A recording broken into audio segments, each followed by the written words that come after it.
very big way. This episode is sponsored by the 2024 Denton Black Film Festival, which is celebrating its 10th anniversary of showcasing Black culture. The Denton Black Film Festival has grown into a 5-day event that allows you to immerse yourself in some of the best showcases of Black cinema, music, spoken word, art, and so much more. Visit www.dentonbff.com and get your tickets today. And in honor of the 10-year celebration, we're giving away a pair of VIP all-access passes to the Denton Black Film Festival. That's right, I will repeat that. In honor of the 10-year celebration, we are giving away a pair of VIP all-access passes to the Denton Black Film Festival.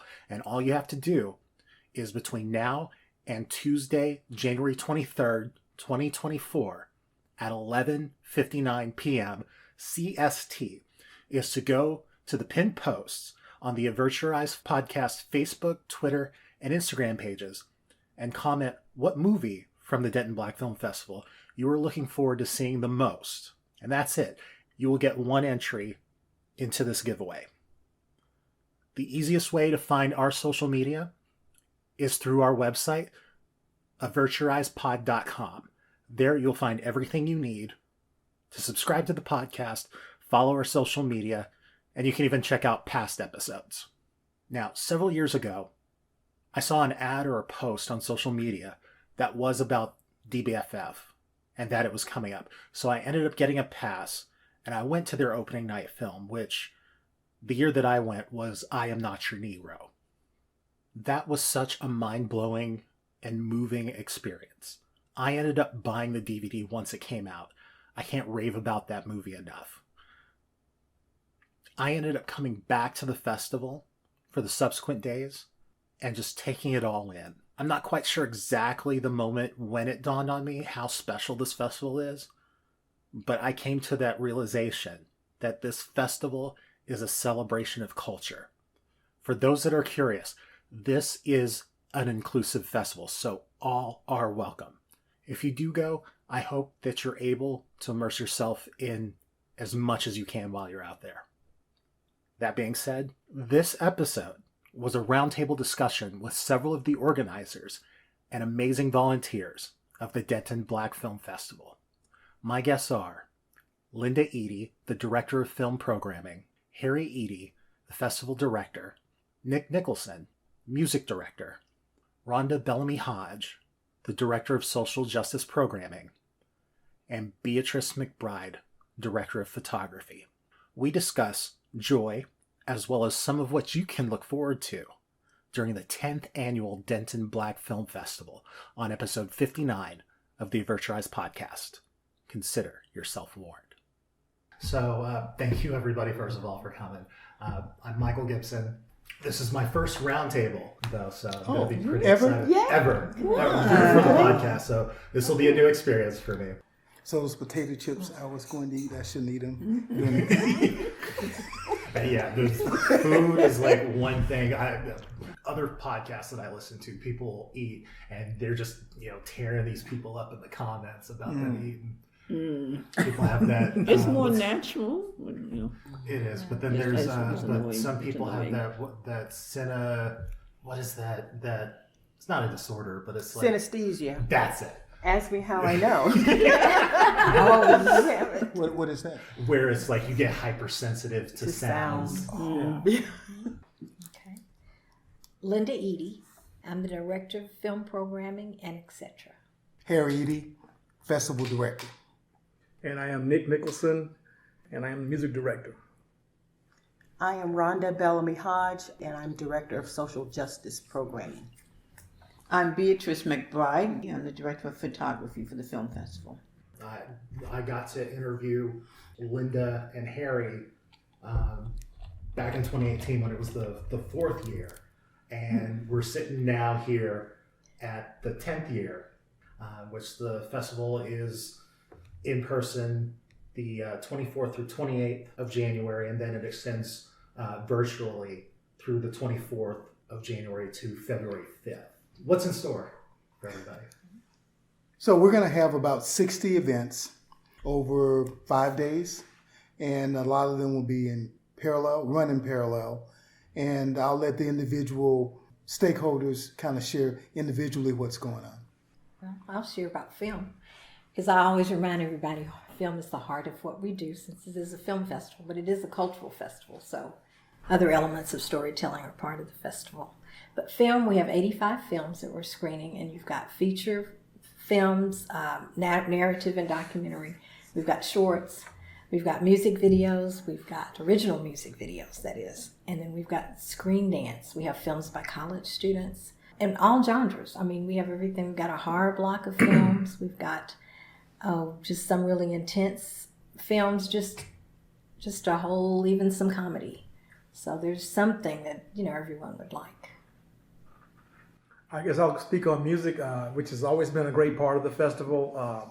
We typically have a featured concert. So this year in 2024, we have a Grammy Award-winning artist Kirk Whalum, along with the vocalist Wendy Moten, who is equally as talented, along with many other regional artists that play in the area, including Fingerprints, a band that I'm associated with, Texas Blues Crew.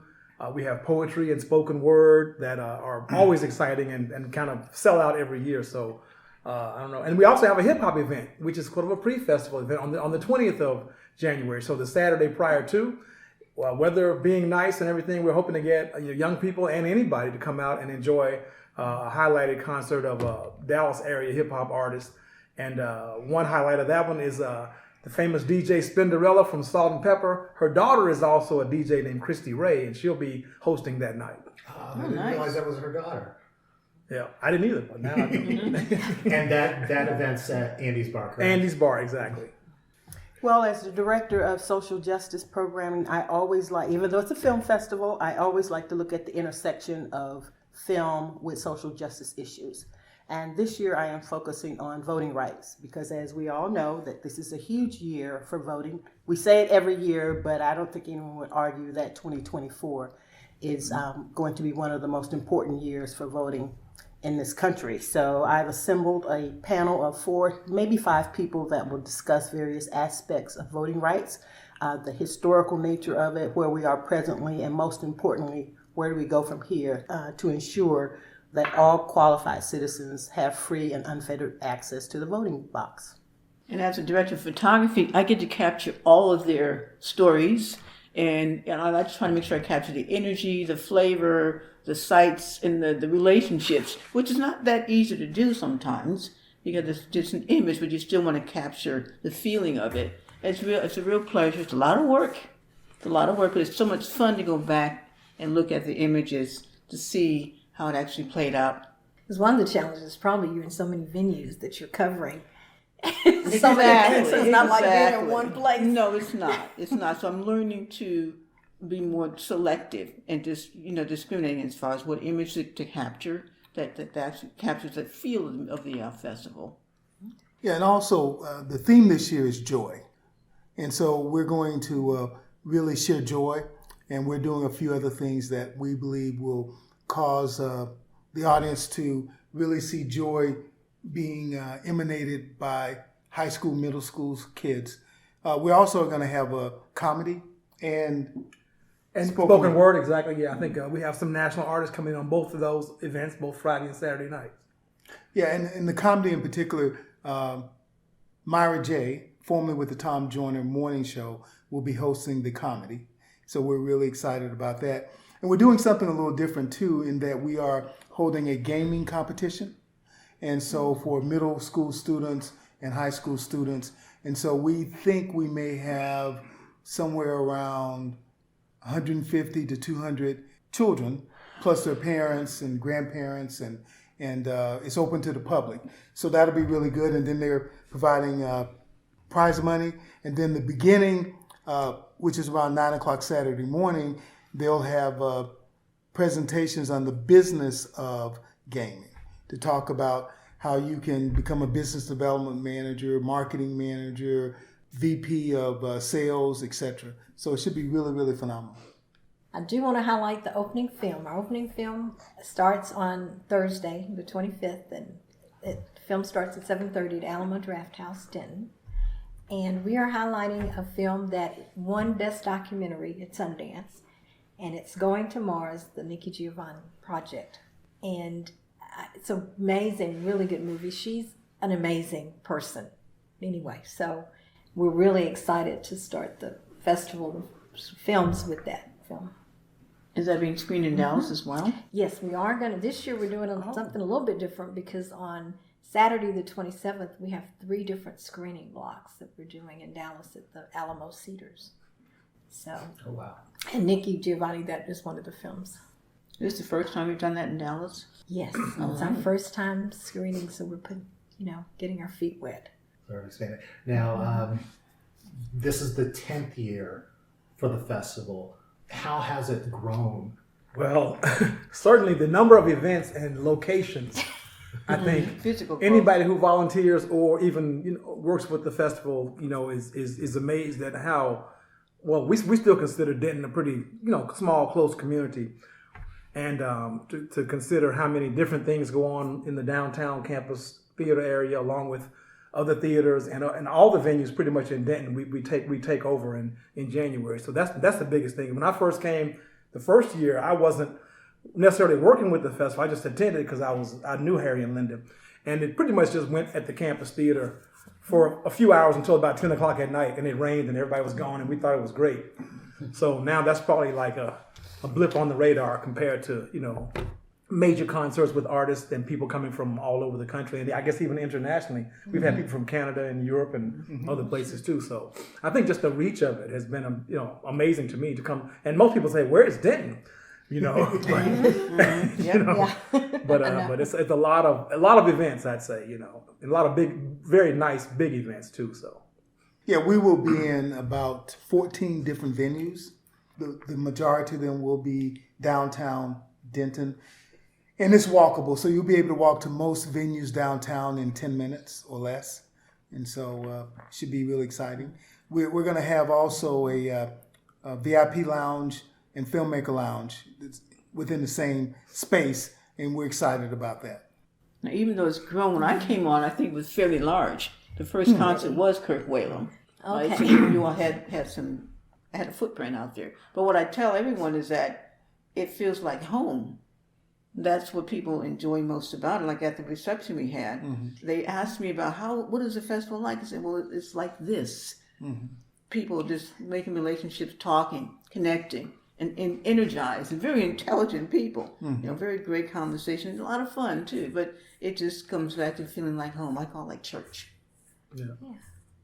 I think that's true. And a lot of it too is the uniqueness. I mean, I've been to a lot of festivals of music and all different kinds of, entertainment, but it's hard to describe DBFF with all the different things that go on and then how much people are invested into making them all kind of great, So I think that's, year 10 and hopefully beyond, we just continue to be more of that, And one thing I would like to stress is the collaboration with organizations outside of Denton, like in Dallas, for instance, and people who may not even be familiar with. Yes, they may know Denton because of North Texas and TWU, but the film festival itself. And I like the way the organization has partnered with other community organizations like the Dallas Holocaust and Human Rights Museum to be co-sponsor of some of their events, and getting to Bonton Farms or getting to the African American Museum. And even last year, for instance, there were some prominently featured films that actually won, that were produced and that centered around the Dallas area. So I think that helps us to expand our reach within our own community, just down 35 South, pretty much. Absolutely. When I've spoken to y'all before or been to the festival, I don't remember there being a social justice department within the festival. How? I am so glad that came about. Let me tell you, we have a heart for that. And there were so many films and so many issues and things that we knew we had an opportunity to educate people about what's going on, to highlight some of the people that are doing the work, and then also give you some things about what you can do so you can be active too in your own way. And Rhonda, who I've known for a while, she's just the perfect person to do that.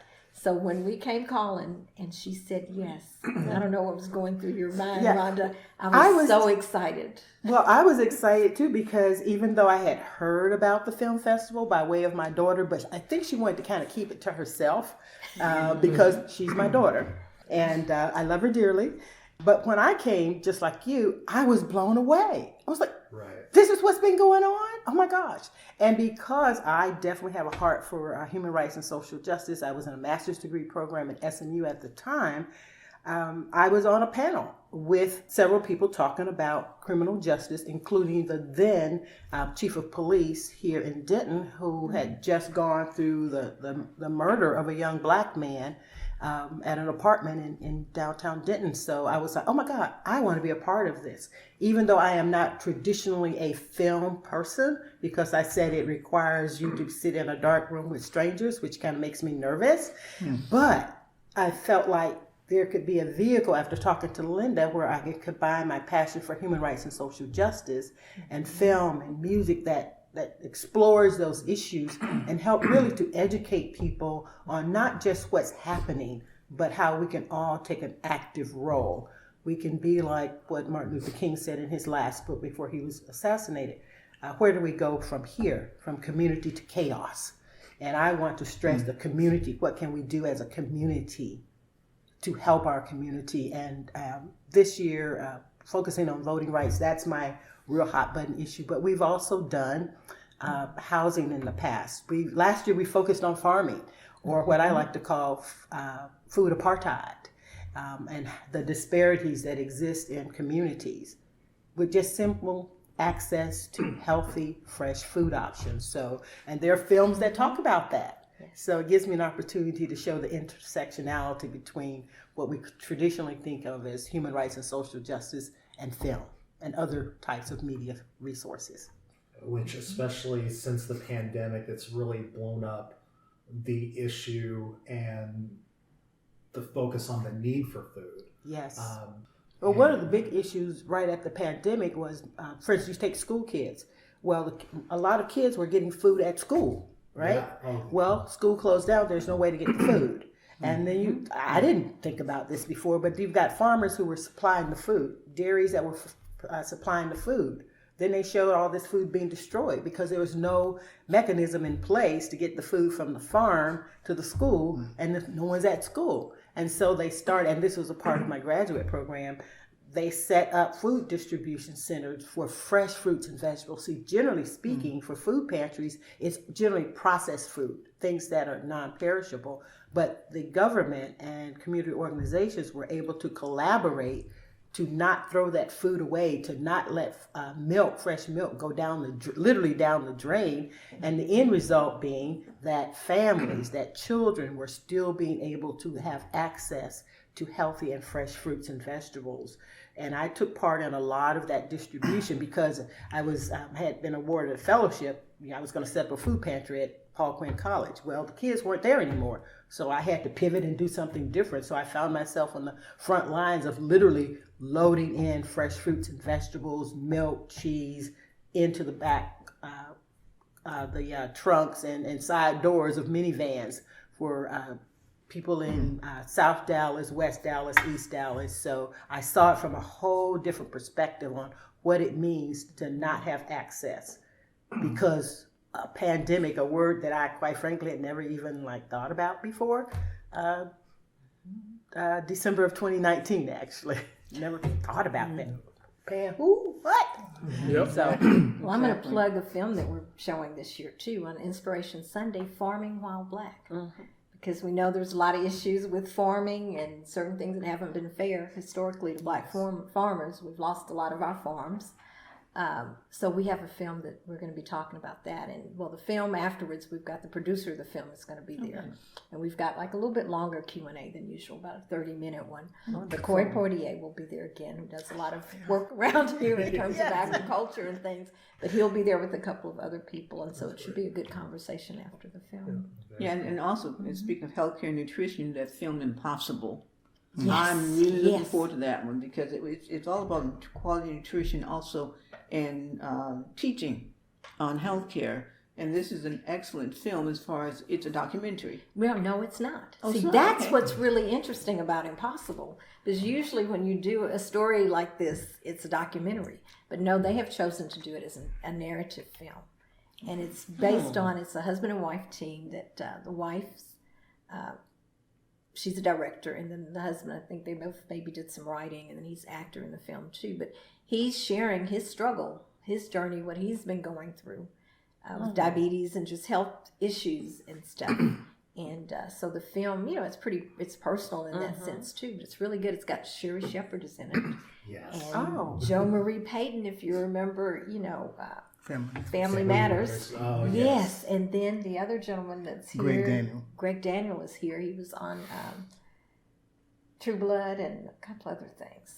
Some other things. So he's an established actor. So they will be here. Joe and Marie Payton will be here, and Greg will be here. So we're excited about that. But then on the other hand, on Friday, we have a documentary that deals with health issues called Bike Vessel. That's just very good. It's a gentleman that shares his story of having had like 3 heart attacks. And then he and his son, he gets into biking, and they plan this trip. So it's also about a father and a son who both have kind of A-type personalities, and they're, them going on a trip together and working through all of that. So it covers a lot of things, but it's a really excellent documentary. So both of those are dealing with health issues. Awesome. Does everybody have a film that they're looking forward to seeing as well? Well, I'll say, because I don't necessarily get a chance to see many of the films during the festival, and I think that's true of most of the volunteers, when I hear these reviews and people talking about people who have been looking at them, I'm interested in seeing a lot of them in the virtual week. And I think that's one thing that kind of goes back to the uniqueness of DBFF, is that so many things outside of film draw people in, and then they get interested in film because they just heard something kind of buzzwords around. Because, like I say, typically if you work here or volunteer here, you really don't see any films during the festival, or you might, you're so busy doing other things, but that's good for the community and for attendees too, because there's always something new and different to see. And I just picked up, I need to get some notes to write down these films that they just mentioned. So a lot of times groups will ask us for lists or certain things, like I have a reading group, they'll ask, and I know kind of what they like, so you kind of can gear them toward that, because I said, like, we've got something, for everyone. If you can't find a film that you like at DBFF, then you just don't like film. That's true. I think also the uniqueness of our films, Linda always talks about they're telling stories. And then the more I see some of these films, many of them are about topics I've never really thought about, or I've thought very little about them. For instance, I had the same experience you did with pandemic, just the phrase. Yes. In my lifetime, I never assumed I would be impacted by a pandemic. Same thing is true with human trafficking. We've had films about human trafficking, which would resonated with me. We had other films that you don't really think about, that you kind of get pulled into. And so I think that when you look at what we provide, I think the film committee does a great job of curating these films. And many of our attendees have said that they come because we don't have an 80-20 rule where 20% of the films are very good and 80% are just okay. It's probably the reverse. 80% outstanding and 20% are really, really good. So, I think kudos to the film group for selecting those films. And how do y'all go about selecting those? Well, what we do, I have a team, and we do submissions through Film Freeway, which is a platform that most film festivals use. So someone will pay a fee and submit a film to us. And then I like for at least 3 people to see a film. And then we determine from that first group whether it moves on to the second round. Some films may just, if 2 people liked them and we didn't get a third, then it moves on to that second round anyway. And then it gets tough when you get to the second round of trying to put together a schedule, because sometimes there are films that you like and you would like to have had in the festival, but it doesn't fit the theme or other films. It's like the short block of films. They need to somehow relate to each other. And at least for us, it does, because we're telling stories and it needs to kind of relate or have something in common. Like we've got a lot of dramas of relationships this year, and where there was children or whatever, we did, several blocks, 3 blocks around that. So then we select the films, and I guess the bottom line is that, with all that input, I look at what they're doing, and I have a couple other people on the team that help me put the schedule together. And then we just contact the filmmakers and take it from there, which is always exciting because people get excited about being, selected for a festival. Sad for those that don't. But they were in the running. Yeah, and one thing we do, I had several people this year just email me nicely, thank you, Yes. whatever, for considering us. And, I was able to provide them some feedback, maybe on why, their film was not selected. There was an issue with sound or cinematography or acting or something, And because one thing about our group, too, is kind of unique. I'm not a filmmaker. And the people on my team, some of them will have, been involved in film, but most of them are not. They're just people that really like film. They're passionate about film and stories. So, and I think that filmmaker, maybe you might correct me if I'm wrong, Michael, I think that when you create a film, you're doing it for an audience. I mean, you want people to see your film and to enjoy it. So who better to judge that than instead of the Hollywood superstars or whatever, to have regular people that go to the movies and see things, look at your film. So that's kind of the approach we have with it, about it. So some films that might go unknown or overlooked somewhere else may seem to get some love from us, Well, there's one film I'm looking forward to. It's called This Wall Must Come Down. Yes. The title intrigued me, but before I even knew the title, I remember the Potter's House, and I'm on the photography team. I was telling my team leader, some of our members have actually participated. I didn't know until after I saw the headline. Chris Howell was one of the original announcers for the Potter's House, and he's a producer of that film. I'm like, Are you kidding me?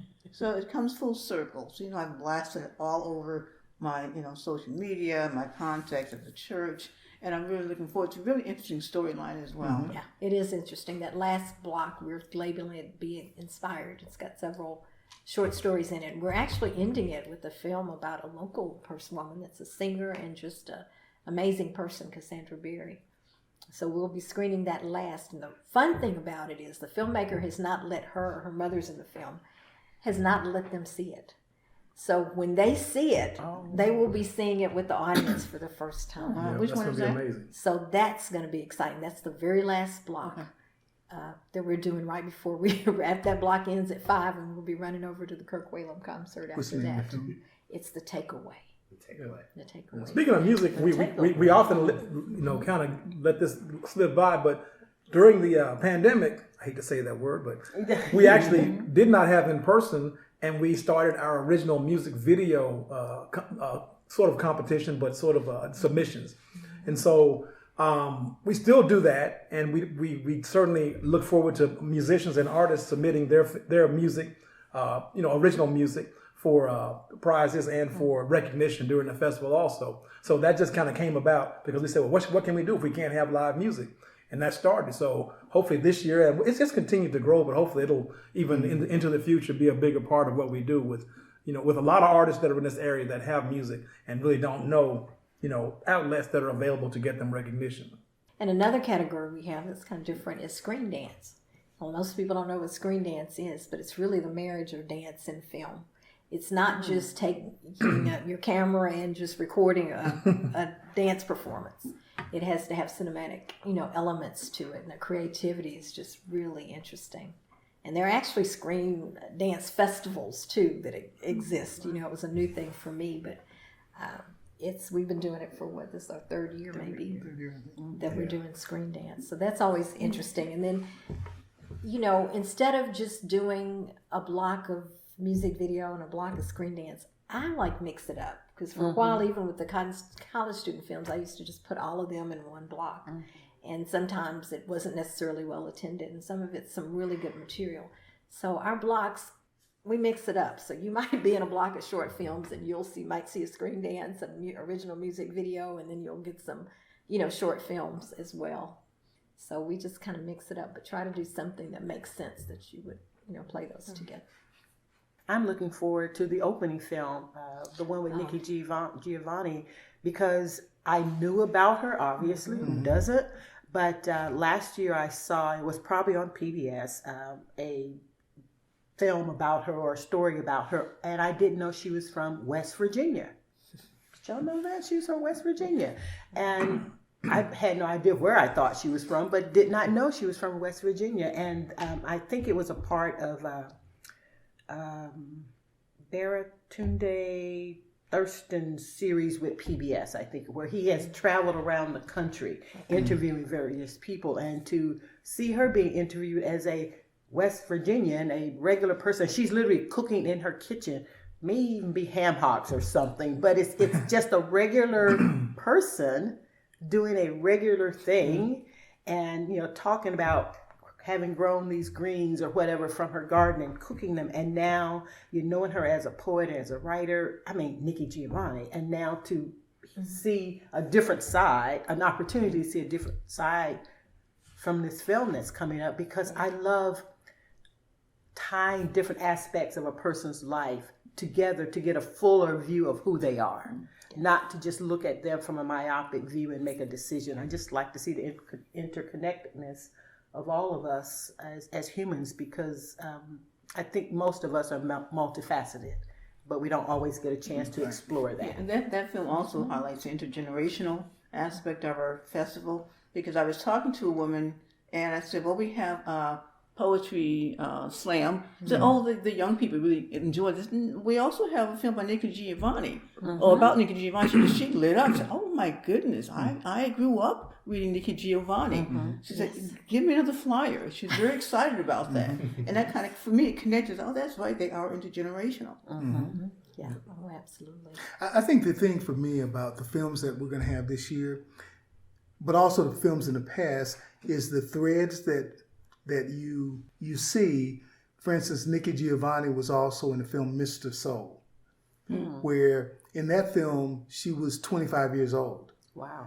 On that variety show, but she also had a conversation with James Baldwin, right? That has been on PBS. And so he said, I'm 47 and you're 25. And he said this during the interview. And he said, so, because she was asking questions about the thought process she was using and the kind of processes that would maybe help her be successful. And he said, you're fine, because I'm 47 and this is how the world looks to me. But looking at you at 25, I think you're going to be just fine, right? And so I think there's a lot of threads that we see in our films that have some historical, of historical nature that we don't necessarily see. And that goes back to the point you were asking about cultural, right? Is it because that is a period where I think a lot of people are going through discoveries. Yes.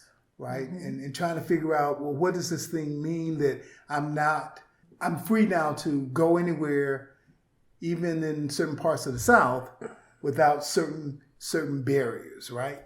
I mean, even traveling, right? Not being able to travel to certain places without concern or fear. And then just seeing that whole thing, move. So, I'm excited about really all the films. The other thing I'm really excited about is when I look around this table and just think about the talent, just the social justice is different because you're here, Rhonda. Okay? Music is different because Nick is here. In fact, Nick pushed us to do more in music, right?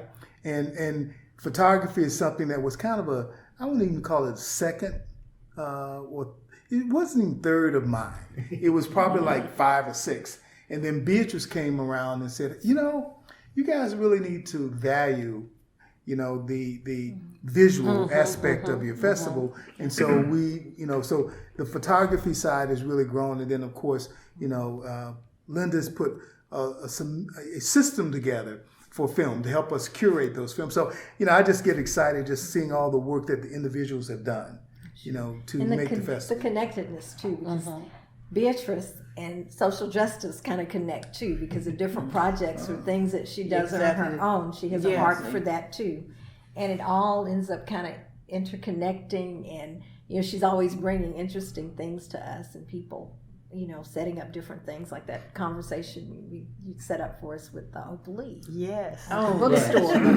That, she was even at the she's one festival of my last favorite year. subjects. I've been following her for over 15 years. Yeah, And she even was Ahmad fascinating. Arbery. Right. And the work Yes, he when we did. went to Atlanta to do work with that. So Beatrice has her eye and ears to the ground, what's going on, kind of keeps us. And I'm blessed to be able to travel almost anywhere I want to in time. So I can Yes. capture things and then bring it back to Sheridan. And I think our work also kind of connects now with social media.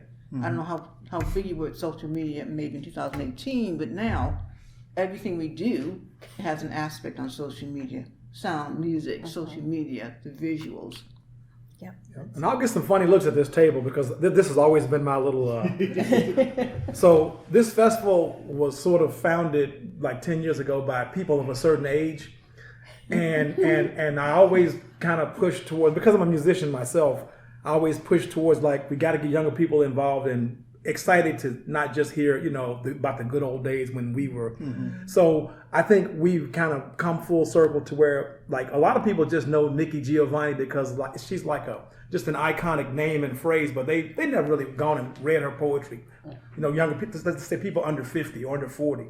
But now we begin to bring a lot of these artists who have made a name for themselves over decades, and we're kind of reintroducing. I want to take credit for introducing them, but sort of reintroducing them to a new generation of people. And and we sort of battle with that all the time, and getting younger people to embrace our Black culture and film and music and everything else. Even though current things are just as valid, but we don't want to lose sight of those things that we know were instrumental in us overcoming struggles. I'm from the South. I'm from Memphis, so I've seen literally the signs of colored water fountains, all that stuff, and didn't even faze me when I was a young person. But looking back, it's like, man, it's amazing how far things have come. And we try to expose a lot of that. So anyway. Young people out there, if you want to work with us in the festival, we're here for you. Are you all looking for volunteers? Absolutely. Always. Yeah, we have so many things going on. Shameless plug. We can use help, And how would anybody that would like to be a part of that get in touch with you? Yeah, they can just come to the DentonBFF.com website, and then underneath that there's a tab for volunteer. And then they can just volunteer. We check our emails regularly, like daily, and then we try not to let people sit too long, maybe 24 hours at max, and we contact them. So a lot of things that's how we've gotten really a lot of people to work with us now. Oh yeah, because Nick's wife, we plug Natalie, she's over operations and venues and stuff, and she's a beast. She is good. She through the years, I've ours. definitely seen her buzzing. Oh yeah, Definitely one of the heartbeats of the festival. we've got some good people. That there's Frances at Alamo where she's handling it for customer service.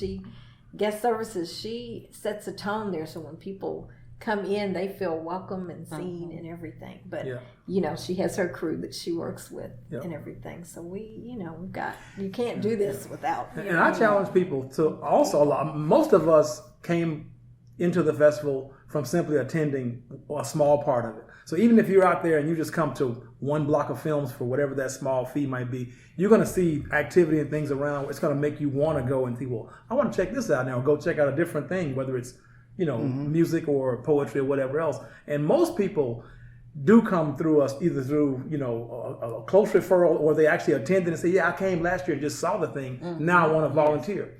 So, I think that's a great way to, for people out there just to show up. We have passes for the whole festival, but you can buy individual tickets to things. And once you kind of see things that are going on in Denton, you'll probably be surprised, and you'll probably want to come back and either attend in a bigger way or volunteer and become a part of the team, Yeah, absolutely. And there are lots of free events too. Like Aaron mentioned, gaming. We've got art exhibits area. We mentioned we've got 3 art exhibits this year. And you want to talk about the artist or something? Yeah, so we have Joctavia Gary.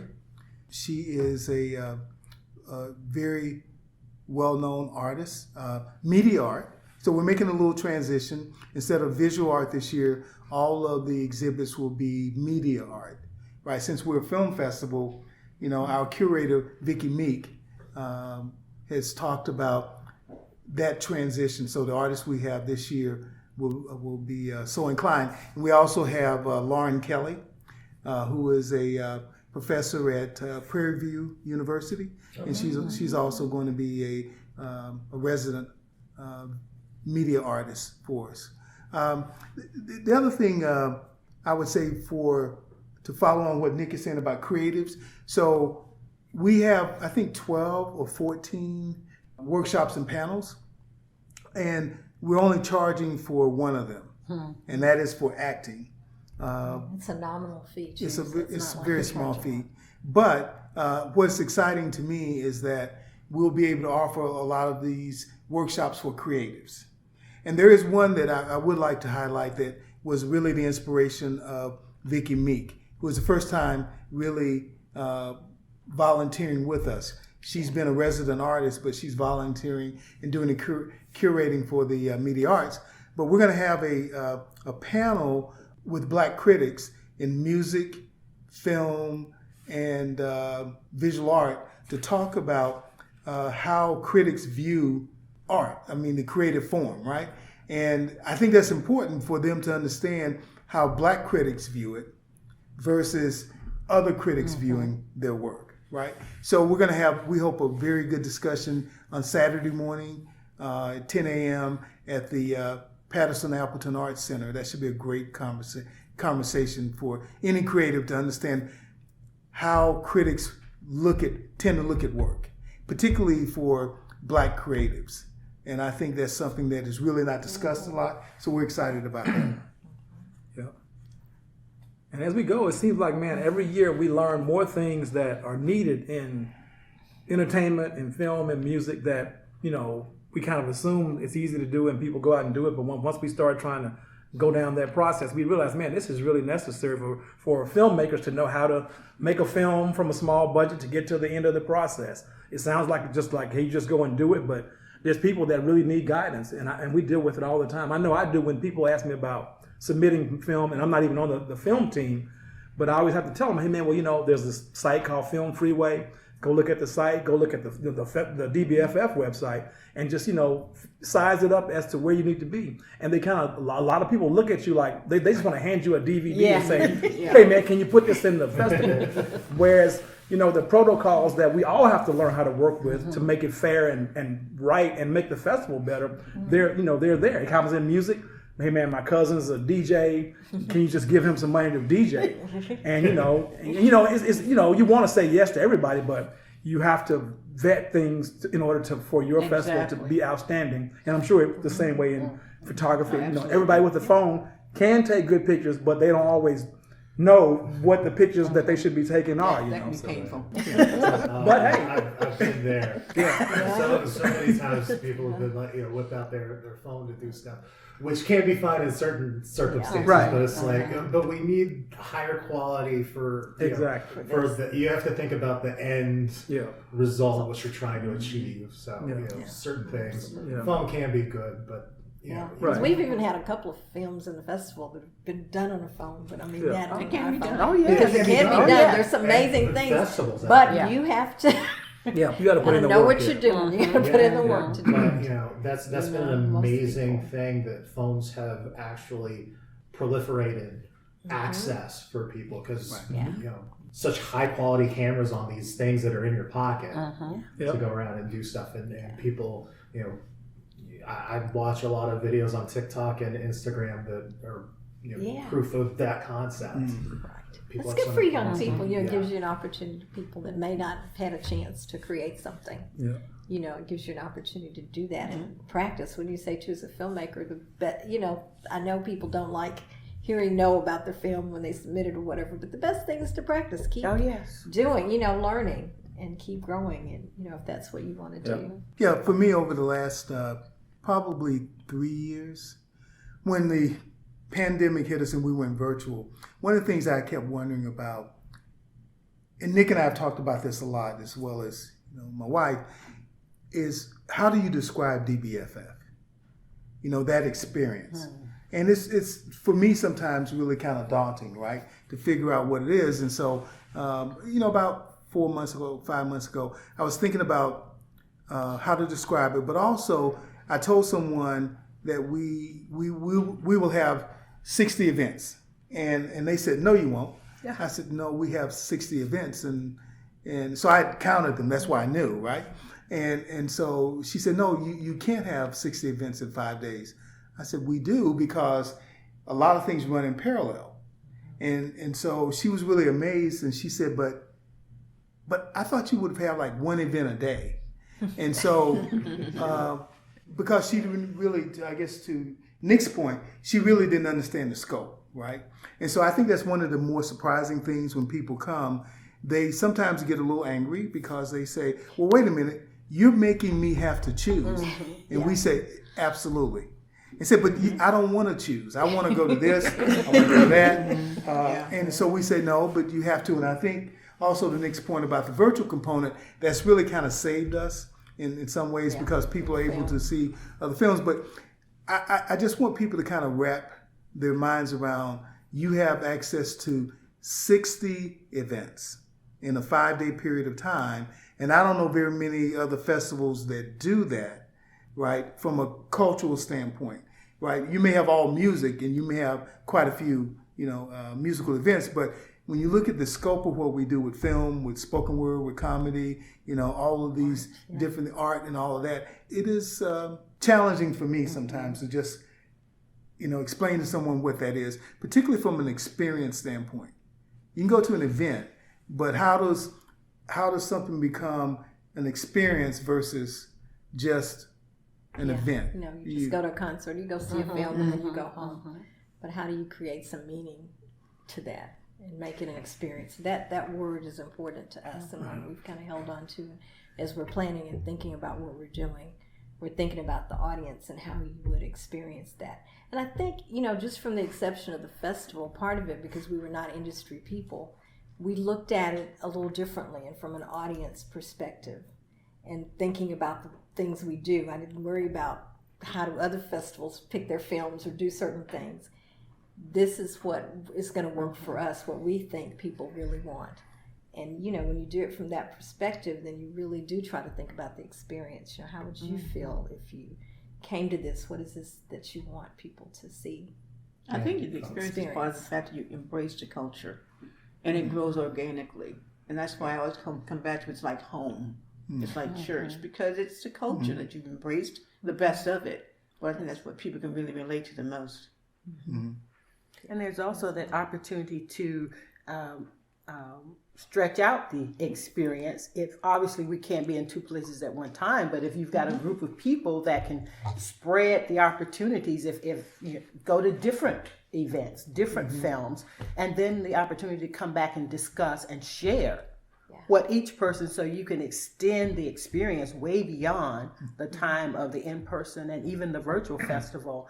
And I think that's when you start to really endear your audience to you, because they know the experience that they've had and they can refer back to that time and time again. And another aspect is community, and how, obviously with just a few of us sitting around the table, but the multiplier that's also on the team that can be a representative in their individual communities to tell people about the experience and how to become a part of it. Because I see that as we look at not just young people, but as we focus, every organization, I don't care what type of organization it is looking to have their organization to last beyond them. So I think about the young students at UNT or TWU. One of my panelists, she just graduated from TWU, is now a PhD student, has been in Denton for a long time, but she had not heard of the festival. But I put out the call to a young man who had helped me last year to say, hey, I need someone between 18 and 45 to be on the panel to talk about voting rights. And he reached out to his group of people and referred me to her. And she is excited as all get out. It's just, my mom and daddy coming too. Because they get to see their baby, in a different light, being on a panel. She's a young woman, but she is the young woman the young person that all organizations are needing. And for her to be excited for it, she said, I can't believe I get the opportunity. This is how we continue to grow we make our organization evergreen. We make it evergreen by cultivating these extended relationships. And each of us, I think, have taken on that responsibility to do that. And I did it last year without even thinking about it. I ran into a lady at the African American Museum. She had a voting rights display. And I found myself 3 hours later standing there still talking to her. And she said, we're doing this film on the African American Museum. And I said, tell me more about it. I says, I just met this woman 3 hours before. I says, you must get it finished because it needs to be in the film festival. Yeah. They got it finished. It was screened and they won an award. Wow. Yeah, it's really good film. Yeah. So. But speaking on experience, 10 years, again, that's Yeah. phenomenal. Did you see it coming to where it is now when y'all started? And where do y'all see it going 10 years from now? No, I mean, it came about it started out, it was going to be a fundraiser for this scholarship organization, Denton African American Scholarship Organization, which Harry was president. They were looking for ways to make money. And we thought, well, we'd been to a film festival, and he was like, there's not a lot of black cinema. Why don't we do this? So we did with 13 films, a day and a half. And I think 800 people came through, but it was exciting. You know, people told us, well, now if you don't get many people, if it's not, but it was great. That first night was electric. We had the campus theater was just about full packed, and it's wonderful. And then I think after that, Harry has a lot of the vision of where we're going. So we added spoken word the next year, and then started looking at music, and he realized that we needed to broaden who we are from just film to looking at other ways of telling stories, all these other mediums, you know? Because I always like to think, too, creative people, usually if you're creative in one area, you're still creative in other areas, too. Often we have, multi-talents or areas that we're interested in. So if you can bring together all these creative, if you put a musician and a poet and someone that does film in a room, what happens? What is going to be created? So that, we look at that, and hopefully you're bringing people together when they come to the festival to meet new people and to, come up with other collaborations, and you never know what you're going to get. Yeah, I totally concur with that. I mean, I just always like for us to, I find myself sitting around when I'm watching TV or movies now, and I throw things out to Linda or different people in the organization to try to say, hey, look, I just saw this thing called Inside the Black Box. Can we do this at our festival, which is like a Joe Morton and I forgot the lady Tracy, she's the acting coach. Yeah, so there's lots of things that I think you can still incorporate to grow and to make year 15 or year 20, whatever more, because we've only scratched the surface, even though we've done more than probably, at least in my experience in Denton, which I was a student here X number of years ago.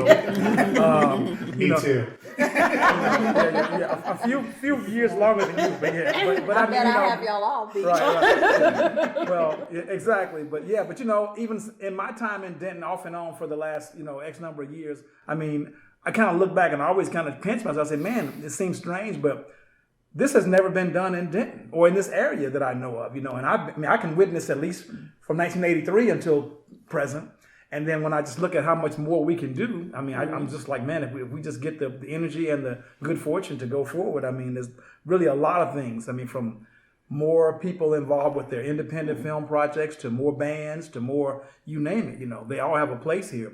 As long as we can, substantiate having great events, which we've done so far for 10 years, It's kind of amazing, I have a question. Why do you think it thrives in Denton, whereas in Dallas they had a film festival, Black Film Festival, and it's no longer? What's the magic secret sauce? Well, I think part of the secret sauce, when we began DBFF, I talked to several people and said, so what makes a successful film festival? And invariably they said, one, film festivals only last usually 2 or 3 years. Because they're very difficult to do, because let's say you get 100 films through submissions. Well, that's 100 relationships you have to manage. Then you start getting several hundred. And then you do what we're doing, it becomes very unmanageable because you need several people to manage those relationships, right? And so most film festivals have less than 5 to 8 people that do the work. And so you may be able to last 1 or 2 years, but after that, life happens. Some of them can't. So DBFF is really fortunate that we have 25, 30 people who actually do like real work, right? Leadership, work and committee work. And then we have 100 plus, during day of, right? So I think that's it. And I think that one of the things that several years ago, I'm not saying I'm cheap, but I'm kind of frugal. So I was talking to Nick one day, and we were talking about music, and he said, well, Harry, we really need to increase the music performance level. And so we brought an artist here by the name of Frank McComb. And so I watched as people looked at Frank McComb, and it went from an event to an experience. Because this particular guy, sometimes you thought Stevie Wonder was performing. Sometimes you thought, several artists, right, were performing, because he could actually, I think Nick told me that, he could actually sound like 4 or 5 different artists. And so there was a policeman there, and he looked at me and he said, this guy is amazing. And the light clicked, and what he said is, it really touched his soul, right? And I think, to me, part of what experience is that when you have certain talent level, that's what really happens. And so I think that what's really helped DBFF grow is, quite frankly, is the talent that's in this room. And the leadership. Well, thank you. Saying. But the talent is in this room, because I couldn't duplicate what you're doing. I couldn't duplicate what you're doing, what Linda does. But to be able to see, like Rhonda and I were talking one day, she said, I met my people, right? Yeah. Right? And I think Beatrice feels the same way. Yeah. We've met our people who really want to do pretty amazing things, right? And money usually is never the issue. It's commitment. It's wanting to do something different with an idea that you have. In fact, Beatrice talks to me quite a bit about something she attends in France, right? Oh, yeah. And so she's talked about bringing something like that to the festival. And so I'm like, oh, yeah, we got to figure out how to go get some money and do something. How do we do that? Well, Yeah. I use the analogy of it's a very large photojournalistic festival. It started very small on a kitchen table. It's in the south of France, near Spain, in Perpignan. And it has grown massively now, and it is the authority. And they are not going to have it in Paris. You have to take a train to Paris. You have to fly to Paris. It's not going to happen. And it's a small town. It's very, very unique. It has all the exhibits and whatnot are in museums and churches. They have no museums. Yeah, I think it's because of politics. They don't have the big city politics of Paris to choke them. They were autonomous, and they grew up and grew and grew and grew. By the time anyone started paying attention to them, they had their own footing. And that's the way I see the DBFF. Yeah, I'm thinking that may resemble us, because the yes, thing is, and what I love, Denton is a perfect location, and then it's part of this golden triangle, equal distance between Fort Worth and Denton and Dallas and Fort Worth. So it's a great, we have access to a lot of people. And the community, that first year they probably didn't know what the heck are they doing. But after that, the community, the restaurants, everybody, the city government, everybody, they really like us now. They like us being here. Denton's noted for festivals, and they have embraced this festival. And you don't have some of the politics that you have in a bigger city if you try to do it. And then the convenience of locations, the way we can do things, and people can get around easily, and people work with you, locations and things. They either give you a free or nominal charge. So we've been really lucky on that, relationships. One thing people have been asking for, just putting it out there, is can we not get a shuttle from Dallas to Denton? I would come, or I would stay longer. I would participate. It's just that drive from Dallas to Denton, Fort Worth to Denton.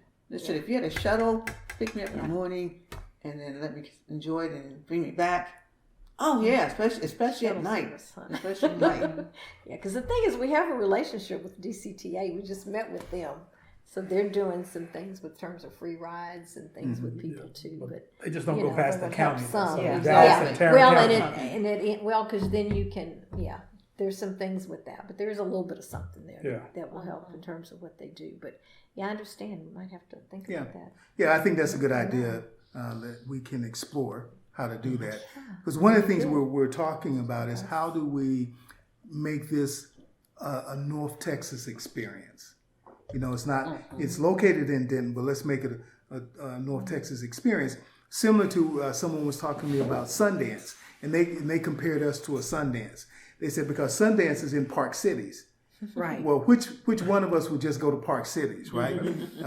Unless you were a skier. Right. So they said, so having it in Park Cities is a very intimate environment, but you get thousands of people. Yes, You may have to stay 30, 40, 50 minutes away, but you have this one city that can house thousands of people. And I think, to answer your question, I think we can hopefully have 10, 12,000 attendees.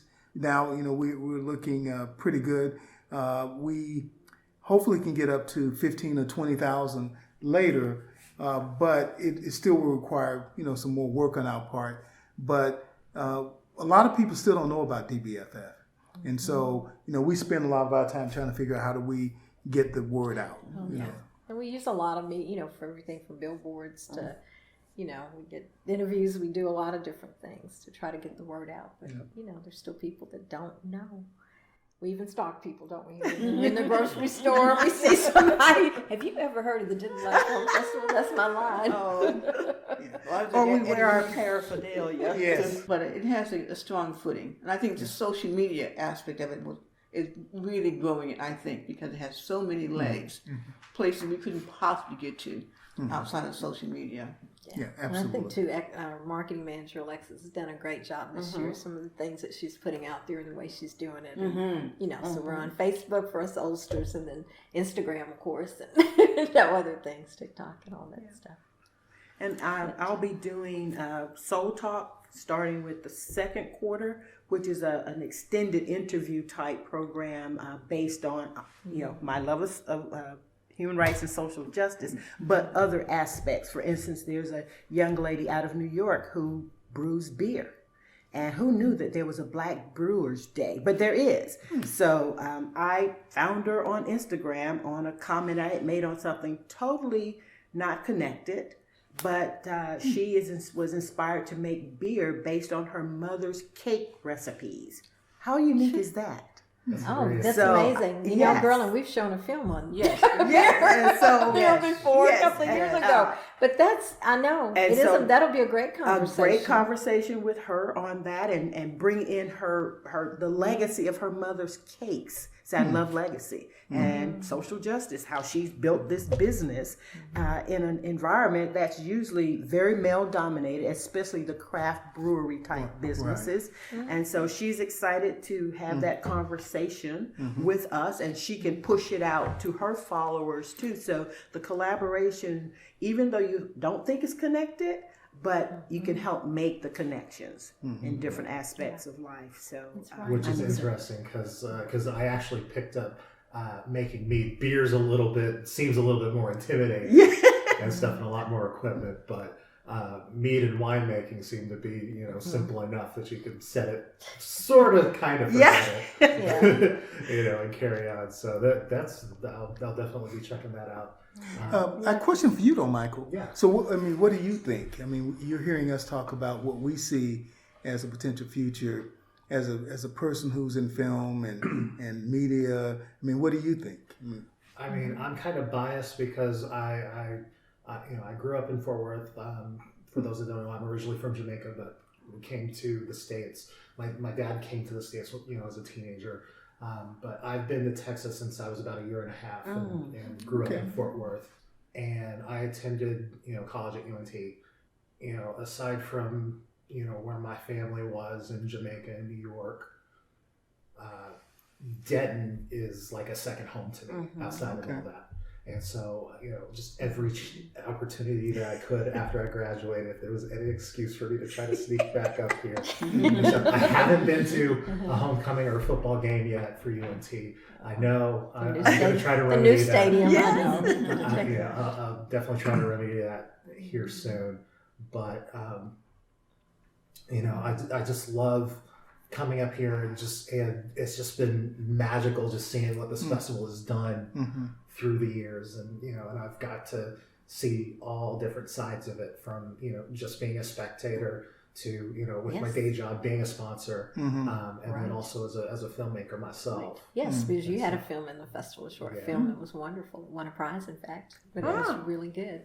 And for our prize, we do, I tell you about our team when we select films, but for the competitive program that we have, we do get industry people.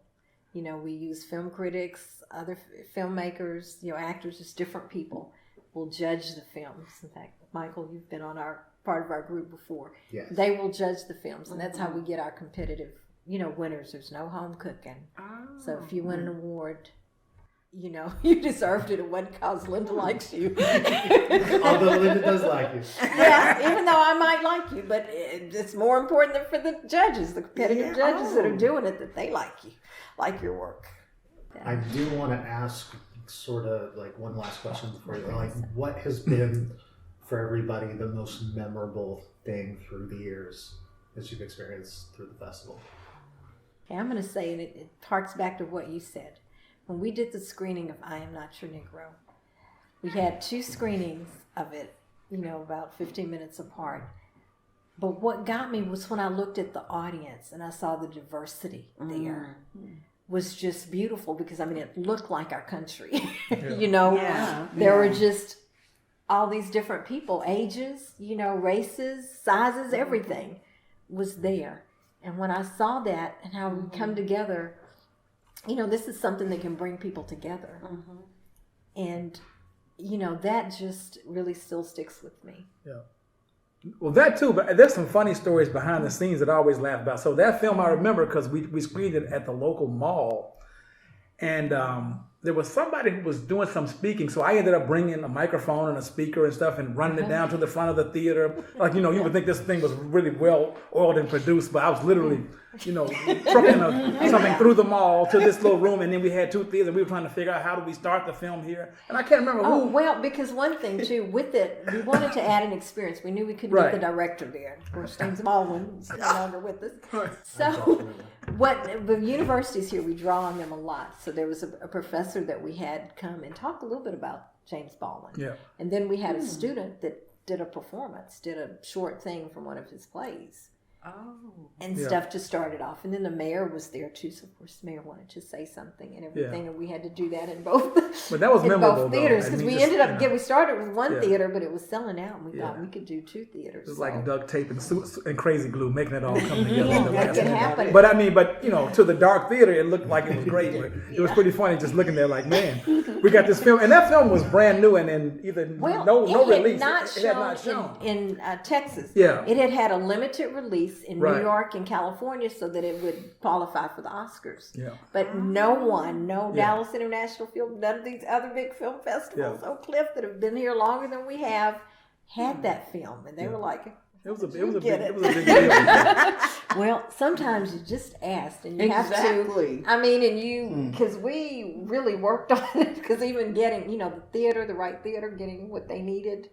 Right. And everything, meeting their requirements and everything. And, the woman that initially said yes, she got married and went on vacation, and then she came back, and then we were working through some other people. And, we were able to get it, though. That was exciting. Yeah. Sometimes getting films, that first year, boy, we were just curating them, trying to find, because, it's not just the studio, because then they give it to a distributor, and then this person has it here. Like one of the films we're showing this year, an international film, I found someone that was in Europe that was a distributor, but then they had to point me to the person here that's doing it. So it can get kind of complicated. You have to, that first year we showed... I was going to mention that. We showed, not Bell, but the other film that we ended with. They ended up with the series. Yes, it ended up White People. Dear White People. Yeah, the original. We showed that film, and it wasn't out. It had been in theaters, but was not out on DVD yet. So they really didn't. Pirating, there's always a thing about that. And we had talked to 3 or 4 different people to finally locate it. I thought I was ready to tell them, look, you can just bring a briefcase and, lock it to you, and we'll just have you in a hotel, and we'll pick you up. Like the Oscars. Let us play the hotel, and everything, because and finally, we were on it And they finally, let us have the film. We stalked them. We did. Yeah, we did. I had to bring Harry in because sometimes that you need that masculine voice or something too helps a little bit. I mean, it's just the way it is. And it was just, and his business experience too, in terms of dealing with that contracts and different things, talking to people. So, but yeah, we're persistent. and I've enjoyed seeing, like, I'm not a filmmaker certainly, but when I meet people that are local or even from Texas, and one of their films gets screened, and they're kind of amazed at like how many people are there, and they're not kind of ready for some of the local celebrity that I mean, I know Jericho and some of the film that we did with Big Mike and there's been several different films that people Irma P. Hall. There's been several films that like people were just kind of surprised. They weren't like quote mainstream theater films, but they had like 150 people in a theater, and then people talking and buzzing after. That's pretty amazing to see. The evolution of people that, man, I can actually be a filmmaker and people really like it. Because I have seen screenings in other places where there was 5 people, including the filmmaker and his family. That only people that saw their film. Not here, but I have seen those cases where they say, well, man, why am I going to go through all that hassle? And, there'd be 9 people in the theater and I brought 3 of them. And I traveled from Chicago to wherever, and it's like, it's like when you're a musician, you go to a place and, there's only 10 people there and you've driven to Baton Rouge, you're like, man, maybe I should reconsider. And this year, I have to say one exciting thing about this year. This year, we got more submissions from Texas filmmakers than we normally do. So a lot of times we get a lot of love outside of Texas. There are people walking around in other places that love us, and, you're always, I guess, in your own backyard. It's hard to get that recognition or whatever, but we've got more submissions this year. I think about a third of our films even are from Texas Why do you think filmmakers. I don't know. It took 10 years, but I think it just... Well, but the industry has grown super fast in recent years. So a lot of people have gone away from the coast, and they're in Nashville and Atlanta and Texas and Marfa and Austin and these places. So a lot of it's just, and then in learning, I think, some of the value, thinking about that and everything. But we've got some really good, like that Impossible film. We've got a film, Stepdad. Sean Hunt, the producer, is just very excited about screening it here. But we have several, Heart That Forgives. M. Legend Brown, he's special to me because our very first film festival, we screened one of his films the first couple of years. He hooked us up with Irma P. Hall, and she came, to the festival. M. Legend Brown. And he's done a lot of some classes and different things for us. And so he's really special to my heart because he helped us a lot. Absolutely. That first year. And then Yaki, too. Yaki Smith. Yaki Smith. It's another Texas filmmaker that we showed his film in our first year, too. And through the years, he's done some different things. And he's amazing. So he's a professor at UT. Yeah. I would say, hands down, it's the screening of I Am Not Your Negro. So the theater manager at the time, when the film started, let's say the film started at 7:00. So people started lining up at 6 or so. And so the line was so long that you had to break the line up and then move it to the other side of the mall, right? And it just wrapped around. Like you couldn't see where it ended. And so the manager of the theater, we were talking, and he said, We've never had this before. He said, there's so many people. He said, this is the biggest crowd for one film we've ever had. Period. Well, because that theater had been converted to $1 movie theaters. Right. It wasn't like the big new Cinemarks and all that. But the fact that, it was just a cool place to go for $1 in Denton. But that particular night, which was, I think, was a Thursday or whatever it was. That was literally night. And like I say, I was probably bumping them with my speaker and microphone to get there to the guys. It is. And the thing now, that space has the theater moved out, and Theater Denton has taken over that space. They do live theater, but they have a screening room. And so now we are, in October and November, we screened films there. And then starting in February through November, we're going to be doing monthly free screenings, and we'll be doing some classic films, just different different types of things that we think people might be interested in seeing. We also do a monthly screening at the Senior Center, the American Legion Senior Center. We, show them. They've expressed interest, especially in documentaries. So a lot of the filmmakers, I'll be approaching some of them this year for their films to see if I can get permission to screen it at the Senior Center. Because many of them don't necessarily get to come to the festival, age or whatever, different things, they don't get to come. So they enjoy those screenings. And speaking of, I know we got overwhelmed with this year's festival, but there's a tremendous project that the festival is involved with called Quakertown. That is for the future. Yes. So I'm sure in 2025 or 25, you will see maybe even more than one, iteration of the Quakertown film. So Harry can talk a lot more about that, but that's a huge project that I know, it's a people first will be. For us too. Yeah, exactly. Yeah. So. Yeah, so it's Quakertown, USA. It's about a freedman town in Denton that was called Quakertown. And so the city of Denton gave us $250,000 to produce this documentary. We're trying to raise an additional $250,000 to support that effort. But, it's going to be a great film. And some people might say, well, it doesn't take that amount of money for a documentary. And so what we've said is, well, for a streaming service to pick it up, it may, right? But, we're excited about it because it's I think in many ways bringing the city together, because people have different ideas about what that community was or was not. And so now people are beginning to speak up about what that community contributed to the city, because it did change the way the city, because that park was on this side of town, but the black community is on the other side of town.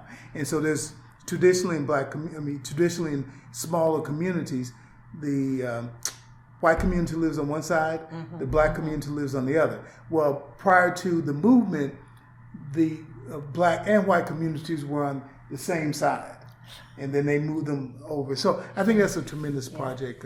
Plus, too, it's not just a Denton story. You might say, why would other people be interested in it? It's a very, 6 months later, Tulsa happened.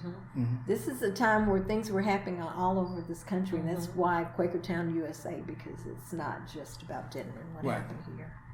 And ironically, the young lady who's going to be on my voting rights panel, she knows about Quakertown, but she didn't know about the connection with the film festival. Right. So she was like, oh my God, I'm already involved in that. So again, cultivating your audience, not just for today, but for tomorrows to come.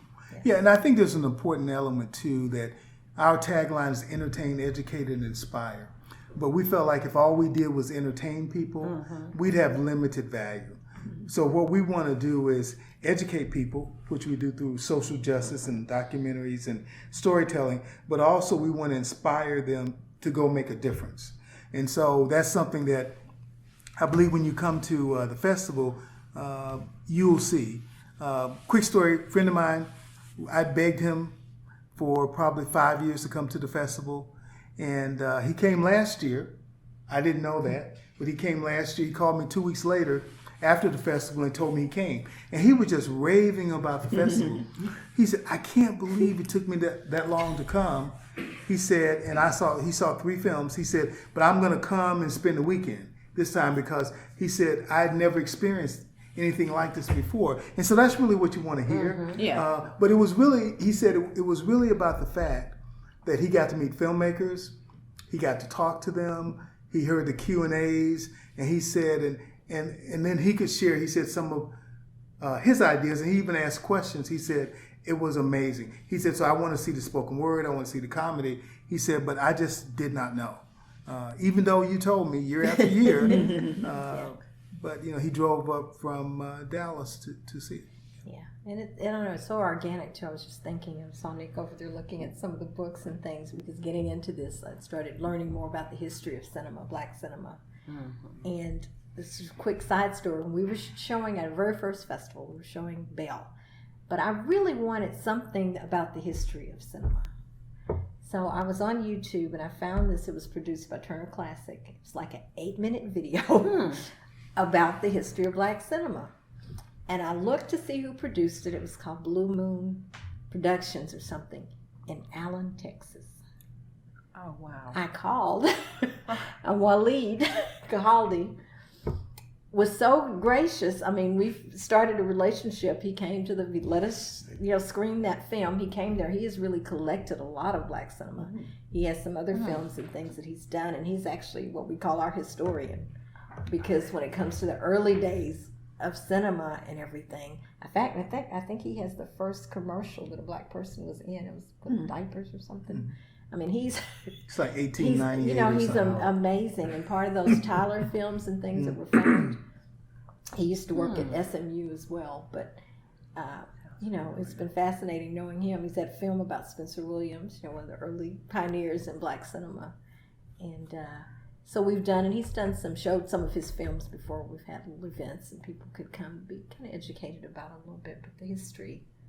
And I don't think you can know where you're going or understand all of that unless you really know your history, where things are. It gives you perspective. Absolutely. And helps you see your way forward.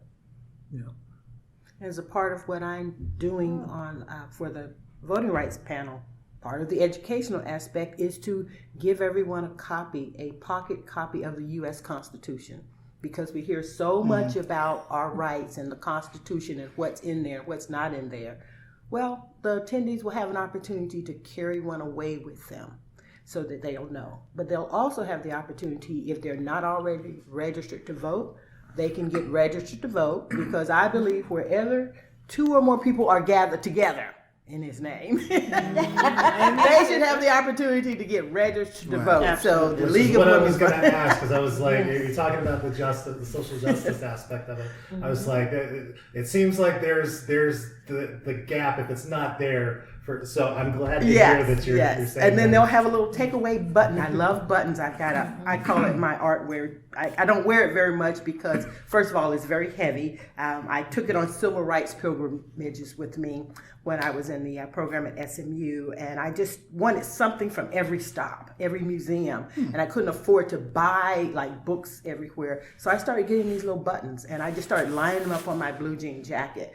And now it's full of buttons, and I rarely wear it because people stop and they want to know. But it's like a historic piece of my travels to various museums really across the country. I actually had to start a second jacket. So I love buttons because it helps to tell the story. So the button will be something like celebrating 10 years of Black culture, # vote 2024, something like something simple. Yes. That's nice. That people will be able to carry it with them, even wear it throughout the course of the year as a reminder of our individual and collective responsibility. Not telling anyone how to vote, but the opportunity to be educated on what does the Constitution say, and how do we challenge it? How do we embrace it? How do we really say this is in there or this is not in there, and know what our true rights are as citizens of this country. So it's kind of like the Bible. People haven't read it, you don't know. People say a lot of things. I know. And make you think it's in there, and that happened, or whatever, and it's not. It's not in there. No, it's not. I'm sorry, go ahead. But I was just going to say, just the whole registry aspect of it, is so important. Doesn't matter which side of the issues that you are, at least having your voice heard is so integral to everything that we stand for as a country. For democracy to function, you gotta really have. And I'm gonna be honest, prior to 2015, 2016, I thought life was different, because my life was different. Pretty settled and educated, married, 3 kids, in the suburbs, regular life. And then I realized it wasn't for everyone. It wasn't for everyone. And some of the things that I even thought I knew, having gone through an HBCU, having worked professionally, all of the things, but it really isn't all of the things for everybody. And therefore, it's not all the things for anybody. That's what it really comes down to. And I believe that all of our lives can be traced, for the most part, to our right to vote. And because it affects everything, housing, health care. And to actually vote. To actually vote, not just think about it. Yeah, because there's a reason why people That's go what to so much happened in trouble for 2016. you not to vote. Yes, That's not by happenstance. That's a clue. Yeah. I have a cousin who will be 107 in March. God spare her life until March 21st. And she's been voting, I think she told me, since 1947. Wow. 1947. Wow. And she's a quiet, she hasn't, she is not in the history book, even though she did publish her first book on her birthday last year when she was 106 years old. Wow. I had started to help her write it. I met her when she was 100. And she had been trying to write this book since she was 75. Okay. I just met her in Chicago at our family reunion, but I told her, didn't know how I was going to do it, I'm going to help you finish that book. And friends got together and sent me to Cleveland to help her write that book. And it's and even after it was published on her birthday on Amazon, she said, "Ooh, and I still got some revisions I need to make." I mean, can you believe that? Some revisions. But she is absolutely amazing. Lives by herself in a home that she moved into, a community, because she said she wanted to age in place. And she's independently living there now, but if she needs more care, she can move right down the hall to another wing and for assisted living. If she needs more care, she can move further down the hall to a nursing home. Have you interviewed her? Oh, yes. I interviewed her when she was 100 at our family reunion in Chicago. And she was something else. She was something. So it's about a 17-minute film, and I talk to her about once a week or so, and she's just... she sends me little cartoon cutouts now. I don't know why, but she finds them funny and I find them funny, and then I call her and we talk about them. And she gives me scriptures, and so I'm looking for a video. So lucid, and she is. I mean, very lucid. That is amazing. Just 100 and almost 107. Wow. So lessons to be learned and cherished. Yes, valued, sure. Yeah. Well, this may end up on the cutting room floor. I'll preface with that. But I would like to see our festival in the future will continue as such, like we are.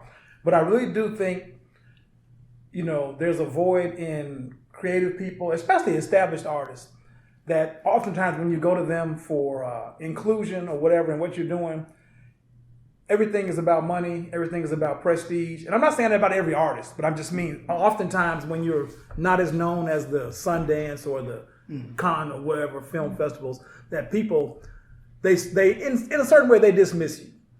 No matter what the quality that they might not know about is. So I'd like to see more artists of all ilks, whether it's music. I mean, I want people to want to feel like, hey, I want to go to that festival. Just get me there. And pay me what you can. Now I know people don't do things for free. I'm not at all, saying that. But I do see a huge void in artists who wait on you to become, the it thing before they say, "Oh yeah, well, hey, I'd love to come down and see you. Why haven't you guys ever called me?" Well, we actually called you about, And it happens a lot in music. I mean, I believe me. In other places too. Right, it happens in all kind of places that people. And I understand. I mean, nobody wants to do everything for free. That's absolutely.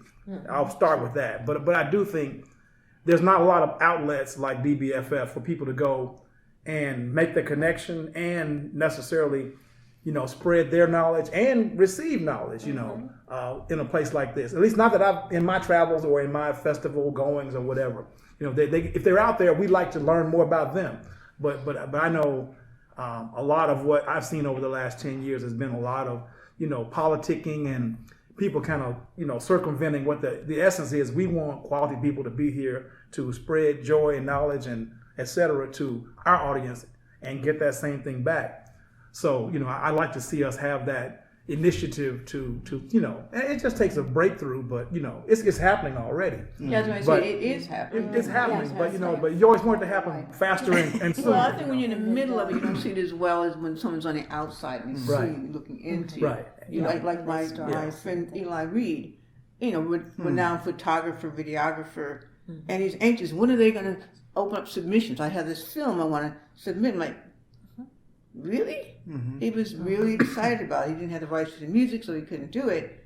But I'm just sharing with you that he had that kind of enthusiasm, and he has access all over the world. Right. And here is Denton. No, I agree. It's out there. I'm not saying that it doesn't exist. I just mean, there's a lot more opportunity in many aspects of gathering that I'd like to see. But look, the poetry slam, what we're going to call it. How many were in attendance last year? 300. Oh yeah. That just blew me Every away. year, every year it's just amazing. But I think also the visual output that you produce and the other photographers really causes people to pause. They're like, whoa, there's... I saw a photo that, I don't know where Alexis found this photo, but I think it was at Alamo Draft. I mean, it was a picture you took or someone took at Alamo Draft House. Well, there were people lined up on both sides going to one of our screenings.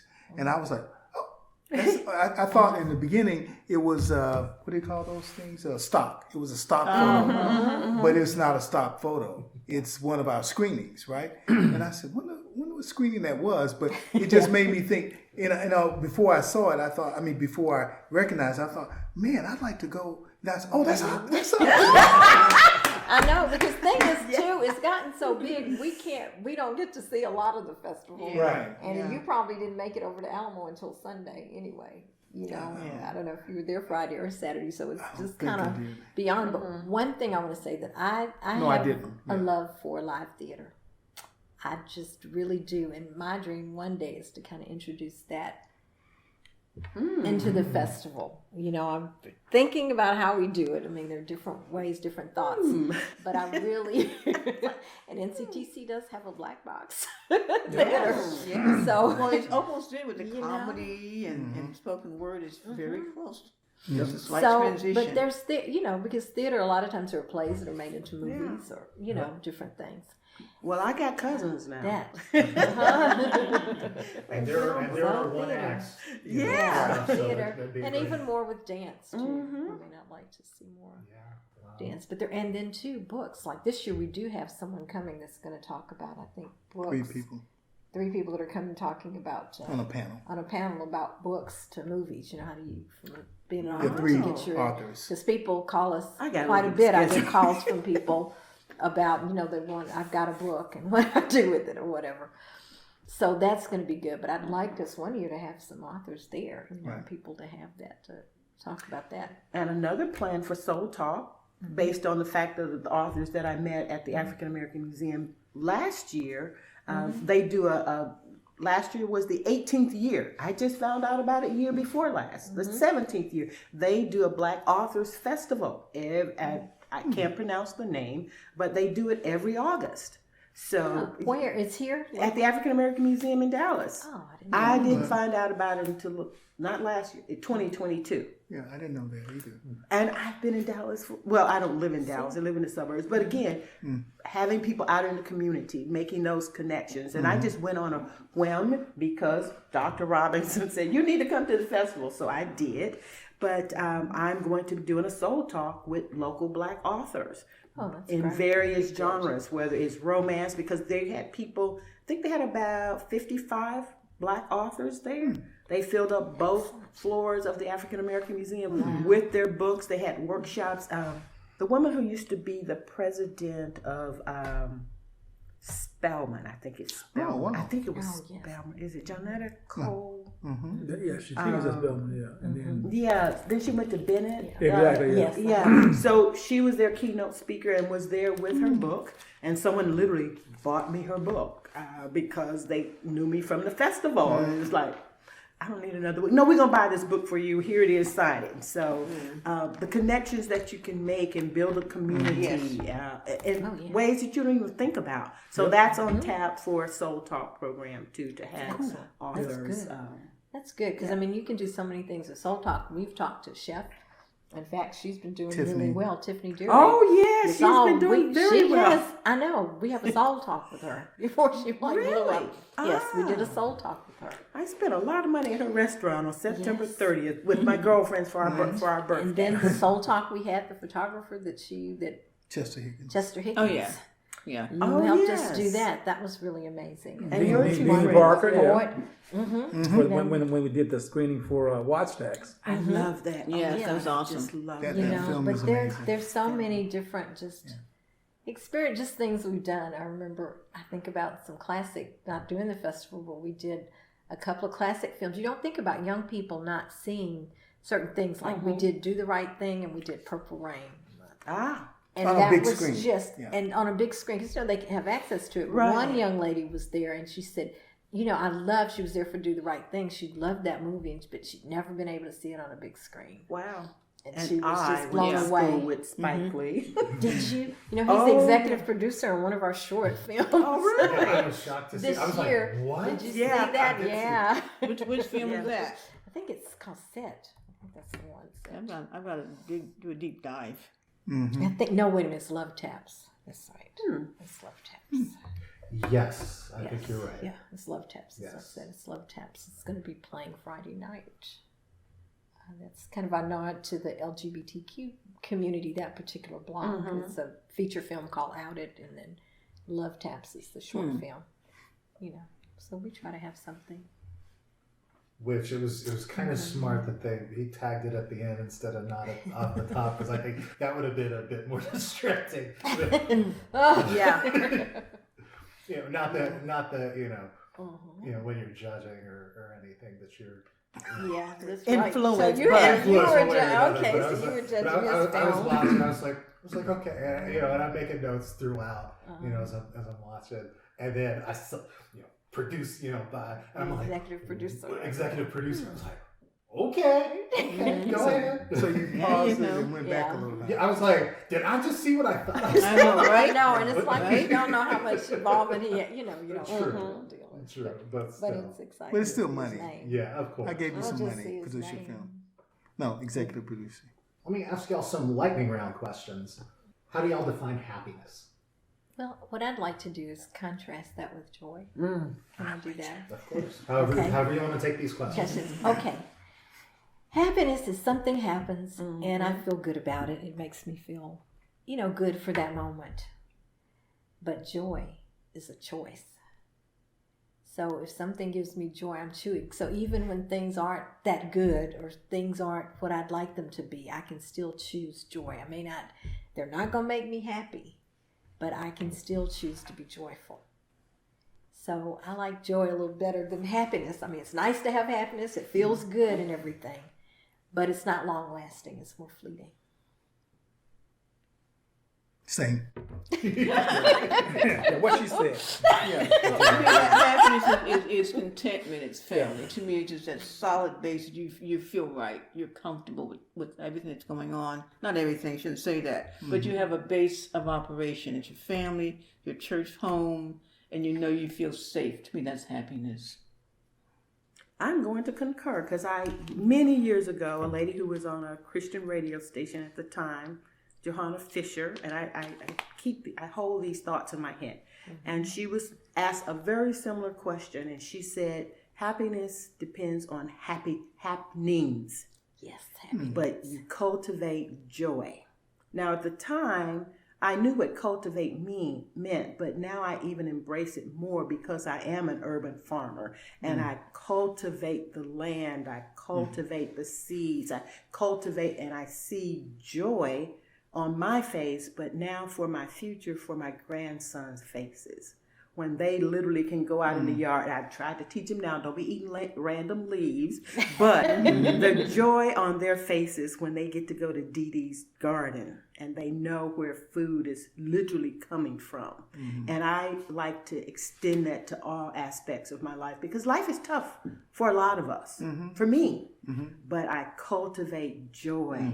That's what I get up every day, wanting to experience and cultivate joy in my life. So I was thrilled when joy became a part of our tagline this year. It was, again, I found my people. Right. Yeah, I totally agree. Happiness is fleeting, I guess you kind of say, but joy is like, hey, that's kind of a way of life. You just feel like no matter what happens, if you have a car accident, you're not happy at that moment, but overall, like, hey, I survived this accident, and it's gonna be better tomorrow. I'll probably have a new car. So You've been living in my life. there you go. So yeah, I get that. And people probably don't see that distinction nearly enough in how they live day in and day out. Because I listen to some guy, and don't ask me who it is. He always ends his show by saying, live today like it's your last day, because one day it's gonna be true. So like why be not happy or not joyful, I should say, if you don't know, like what tomorrow holds. Be joyful today. And then the same thing tomorrow. Do any of y'all have a motto that y'all live by? Keep it moving. Living That was life quick. marvelously. What was it? Living life marvelously. That's one of my favorite. Marvelous is one of my favorite. I have one for the festival that Harry always uses. Measure twice, cut once. The words of a carpenter That's it. and a seamstress. But we apply it to the festival. We do Oh, a yeah. lot of work up front so that we Yes. don't have as much, you're going to have hiccups always, but it's not as much than if you don't do all the work up front. So we measure twice, look at everything 2 times, look at it, and try to, do the best you can. Yeah, for me, it's treat other people like you would want to be treated, and just help center me all the time. I'll just share for me in life, knowing for me, for a day to be a good, successful day, I have to accomplish 3 things. Did I learn something new? Did I do something for somebody else? And have I laughed? And if I've done those 3 things, then I can call it a good day. Yeah. Yeah, absolutely. And one thing, that's my festival thing, but gratitude. It's just Absolutely. gratitude is so important because it just kind of grounds you in being, be thankful for what you have, for what is going on, and just having gratitude. And that to me leads to empathy and things for other people too. Yep. It's really important. How do you define success? I think, for me, it's not so much the monetary thing or all of that, but some people, I guess, do. I think it's being joyful and maybe happy with what you are doing. It's having gratitude for what is in your life. And if I can, think that I've helped somebody or touched someone or just something, I'm good. I'm successful. So for me. State of mind. For me, if I'm able to set goals and keep moving forward, like you said, then I feel like I've been successful. It's never a monetary thing for me. It's always, having the freedom to be able to. So what we do at DBFF makes me feel very successful because there was nothing, right? And then we came together to create this thing, and it's not something I did. I had an idea and a thought, but all of you have made it materialize because one person can't do usually something. So I think we've done something that has become very successful, even if it ends tomorrow. Yep, I agree. Think about Mr. Soul, right? That was a very successful show, Yeah, 5 and it years. ended, but I was talking to a young lady at the screening we did of Mr. Soul at the theater, and this young lady said, "Hey, I'm watching something, and I've been watching it for the last few months. It is wonderful." And she described it, and I said, "You're looking at Soul." She said, "What's that?" I said, "That's the variety show that this film is about." And she said, "Really?" And she thought for a minute, and she said, "You're right. I'm watching Soul." Yeah, watching history. So that, that show that's was basically 30, time. 40 years ago. Actually, 50 years ago. Oh, well, And that's she's amazing. watching it. She said, "I watch it every week." Because you And I don't said, see, "Okay." you don't have that today. You don't have a program like that or something like that on television today. No, you don't. Yeah, but I definitely, the same thing, like humility and just perspective. Because, like I say, a lot of times people, especially if you're an artist, or no matter what you do, we oftentimes look at the charts or who got a certain gig and what they got paid, and we complain. But then you have to turn it around and say, you know what? I actually have more than 90% of the people that are still trying to find a gig. So for me to complain that, well, man, I wonder why they chose this band instead of this or this artist instead of that, and that goes for all the way up the ladder. When you see people then rich that are in Hollywood saying, man, I should have gotten that role and so and so. But man, you one in a million that's making a living, doing what you actually enjoy and what you love to do. So you got to always have that perspective of there's a lot of people standing in line behind you. that haven't even done the gig that you turned down, you know. So True. Yeah, it's true. I think success for me is progress. It's like what you said, keeping it moving, making progress based on your own definition, leading to completion based on your own schedule. And I like the freedom to be able to do that, even on the smallest things. I think Monday was clean off your desk day. I think it was. I did that yesterday. Don't let my boss know. I know, no. Well, it didn't work for me. Yeah, well, and I am the boss, but it took me to yesterday because of all the other stuff. But I felt such a sense of success. Now, that doesn't say all the stuff I put in a box. I still got to figure out what to do with that. But at least I cleaned off my desk. And that was success for me yesterday.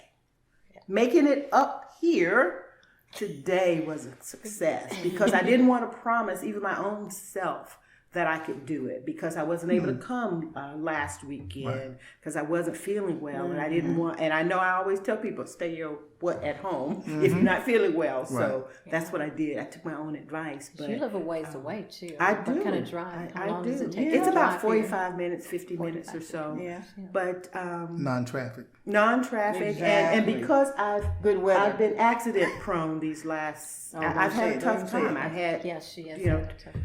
We still haven't had that lunch yet. yeah, I've had these car accidents, and it's made me kind of nervous and unsure of myself, who's been driving for many, many years, and trying to figure out what's exactly going on, but knowing I've got to get myself together because there's still so many things I want to do, so many things I want to contribute to, and I don't have a driver. So I have to get out and do it myself, and success meant staying on schedule, getting up to 35 and taking advantage of the great day that God has afforded me, because after having 2 accidents in less than 2 months, there are crosses on the side of the road for people who are not as fortunate. Yep. And my insurance company called the other day, wanted to know basically, do I want to try to pursue a claim? I says no, because that's what people do to me. That's what they do to me. They're not hurt, but they pursue a claim, and I don't want to be like that. I don't want to be that person. I'm good. I want to move on. I want to move on and live life marvelously. I've been saying that for a lot of years now, and I want to really be an example for myself and other people that can not try to take advantage of the system, to find the success in progress and leading to completion. And my definition of success is to be able to share my knowledge and experience with someone and then see a breakthrough.